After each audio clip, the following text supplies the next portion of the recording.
আমি মুশারফ ভাইয়ের কাছে একটা প্রশ্ন রাখতে চাই যে আজকে যে হবিগঞ্জে যে ঘটনাটা ঘটলো, আপনারা কি এর ড্রাইভার গ্রহণ করবেন কিনা, এবং যারা জুলাই আন্দোলনে আমাদেরকে একসাথে এই মুক্তির আন্দোলন এনে দিয়েছিল তাদের উপরে হামলা কেন? ওনার কাছ থেকে শুনলাম, আমি কিন্তু এখনো ডিটেল জানি না যে ওখানে কি হয়েছে।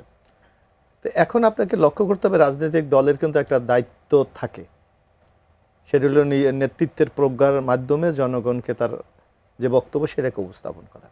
কিন্তু আমরা সাম্প্রতিককালে দেখেছি, নিশ্চয়ই মহসিন ভাই আমার সাথে একমত হবেন, যে এনসিপির এক নেতা আছে নাসির উদ্দিন পাটোয়ারি, উনি নিজে যা বলে কতটুকু সে ওইটাকে ধারণ করে এটা নিয়েও সন্দেহ আছে মানুষের।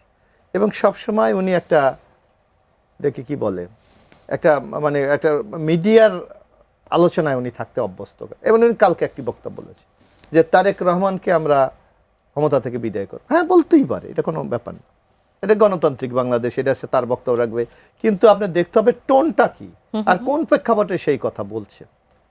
এবং বাংলাদেশে যেখানেই যাক উনি কিন্তু এমন ধরনের কথা বলে, তার কোনো দায়িত্ববোধ আছে বলে আমি একটা দলের উনি একটা দায়িত্বে আছে, সেই দায়িত্বের পরিচয় দিচ্ছে বলে আমি মনে করি না। সুতরাং বিএনপির হাজারো নেতা, লক্ষ লক্ষ নেতাকর্মী আছে, হয়তো ওনার কোনো কথায় তাদের মধ্যে ক্ষোভ তৈরি হতে পারে, তাদের মধ্যে বিক্ষুব্ধ তো। এখন সবার তো আন্ডারস্ট্যান্ডিং এক না, সবার তো টলারেন্স এক না, সবার তো সব কিছু গ্রহণ করার মতো সেই সক্ষমতা আপনার। নাসিরউদ্দিন পাটোয়ারি তো শুরু থেকেই এরকম, মানে এইটা তো সংকট তৈরি হয়েছে।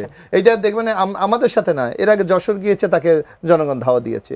এর আগে সে ওই যে সীমান্ত এরিয়া গিয়েছে, ওখানে তাকে অপমান করেছে।